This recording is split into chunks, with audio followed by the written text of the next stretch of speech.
నమస్కారం అండి. నేను మీ శారదాని. నేను ఈవేళ విష్ణు పురాణంలో 22 अध्याय చదువుతున్నాను. मैं शारदा आज विष्णु पुराण का 22वां अध्याय मैं पढ़ने जा रही हूँ।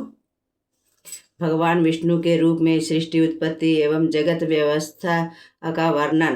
श्री पराशर जी बोले, प्राचीन समय में ऋषियों ने जब महाराज पृथु को राज्यासन पद प्रदान किया, तब लोक पितामह ब्रह्मा जी ने क्रम पूर्वक राज्यों को विभाजित किया। उन्होंने ग्रह नक्षत्र वनस्पति तप यज्ञ आदि का अधिपति चंद्रमा को बनाया और राजाओं का अधिपति विश्वापुत्र कुबेर को, जल के स्वामी वरुण को तथा आदित्यों का अधिपति विष्णु जी को बनाया। अग्नि को वसुगणों का, दक्ष को प्रजापतियों का, इंद्र को मरुदगणों का और भक्त श्रेष्ठ प्रहलाद जी को दैत्य दानवों का आधिपत्य प्रदान किया। धर्मराज यम को पितृगण के राजपद पर और हाथियों का स्वामी ऐरावत को बनाया। हे मुनि सत्तम, गरुड़ को पक्षियों का और सिंह को वन्य पशुओं का राजा बनाया। स्थावरों का स्वामी हिमालय को और सर्पों में श्रेष्ठ शेष जी को नियुक्त किया। इस प्रकार ब्रह्मा जी ने सृष्टि व्यवस्था कायम की। राज्यों का विभाजन करके उन्होंने पूर्व दिशा में प्रजापति वैराज के पुत्र सुधन्वा, दक्षिण में कदर्म पुत्र शंखपद को, पश्चिम दिशा में केतुमान और उत्तर दिशा में प्रजापति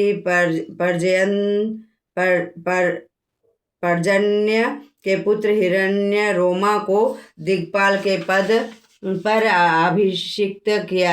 ये दिग्पाल सातों द्वीप एवं अनेक नगरों वाली पृथ्वी पर धर्म पूर्वक पालन कर रहे हैं।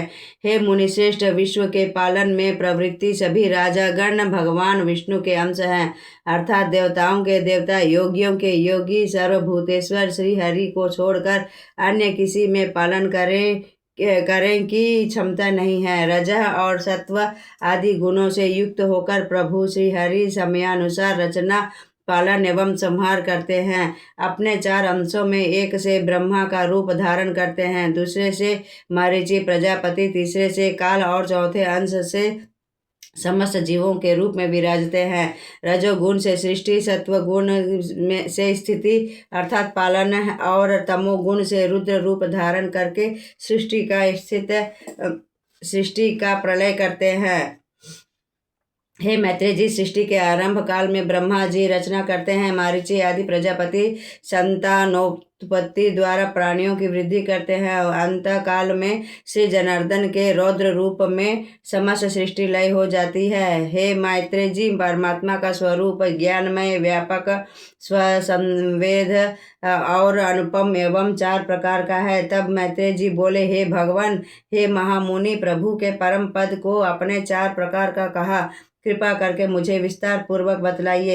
मैत्रेय जी के वचन सुनकर पराशर जी बोले, हे मैत्रेय, समस्त वस्तुओं का कारण ही उसका साधन होता है तथा जिस अभिमत वस्तु की सिद्धि करते हैं वही साध्य होती है। मुक्ति प्राप्त करने के अभिलाषी योगियों के लिए प्राणायाम साधन है तथा परब्रह्म साध्य है। मुक्ति के पश्चात आवागमन रूपी भव बाधा कट जाती है। है मुनि श्रेष्ठ, साधना का ज्ञान ही उस ब्रह्मभूत परम पद का प्रथम भेद है। क्लेश से मुक्त होने के लिए योगाभ्यास करने वाले योगियों के साध्य रूप ब्रह्म ज्ञान को आलंबन विज्ञान कहा गया है, जो उनका द्वितीय भेद है। साध्य एवं साधनों का भेद पूर्वक अद्वैतमय ज्ञान तृतीय भेद है। 3 प्रकार के ज्ञान की विशेषता के निराकरण करने के उपरांत जो आत्मस्वरूप का अनुभव होता है, वह स्वरूप ही भगवान विष्णु का अनुपम अभय ब्रह्मा स्वरूप चतुर्थ पद है। पाप एवं पुण्यों से मुक्त होकर जो योगी जन परब्रह्म के स्वरूप में लीन हो जाते हैं, उन्हें पुनः वापस नहीं लौटना होता। पर परब्रह्म जो संपूर्ण सृष्टि के सृजनहार एवं पालनहार हैं, उनके मूर्त एवं अमूर्त नामक 2 रूप हैं।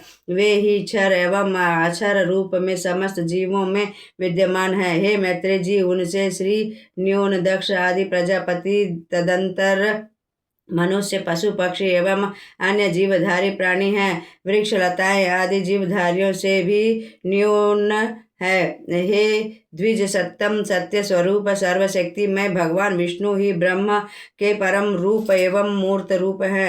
योगारंभ के पूर्व योगी जन उन्हीं के स्वरूप का ध्यान करते हैं। भगवान विष्णु समस्त पराशक्तियों के मुख्य एवं ब्रह्म के अत्यंत निकटवर्ती मूर्त ब्रह्म स्वरूप हैं। यह संपूर्ण सृष्टि उन्हीं से उत्पन्न हुई है, उन्हीं से स्थिति है। स्वयं वे ही संपूर्ण सृष्टि है। इस प्रकृति पर परुषात्मक विश्व को क्षराक्षर भगवान विष्णु आभूषण एवं आयुध के रूप में धारण करते हैं। श्री पराशर जी के इस प्रकार बतलाने पर मैत्रेय जी ने पूछा, हे ऋषिवर, किस प्रकार भगवान विष्णु का सकल को आभूषण एवं आयुध रूप में धारण करते हैं, यह जानने की मुझे अभिलाषा उत्पन्न हुई है, अतः आप इसका वर्णन कीजिए। तब पराशर जी बोले, हे मुनिश्रेष्ठ, सर्वप्रथम जगत के पालनहार भगवान विष्णु को नमस्कार करता हूँ। वशिष्ठ जी ने जो मुझे बतलाया है वह मैं तुम्हें सुनाता हूँ, ध्यान पूर्वक सुनो।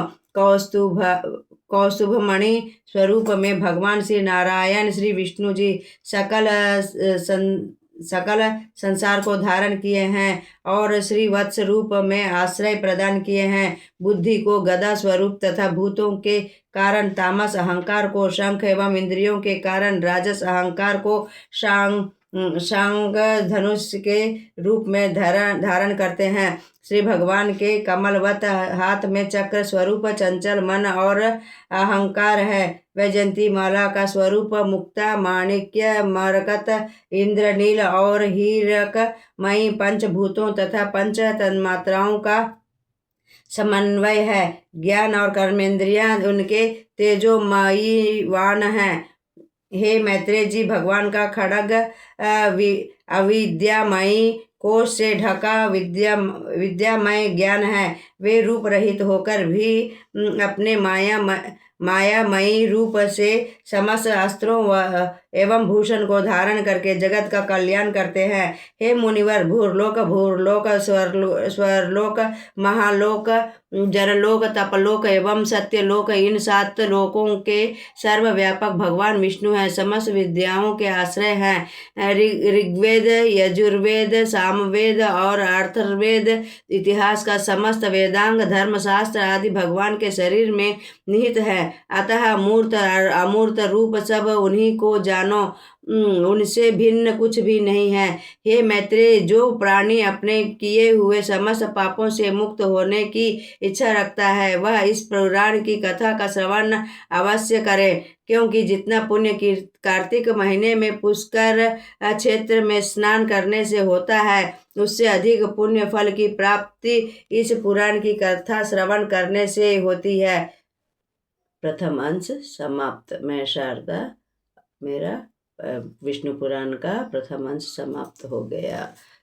22वां अध्याय समाप्त।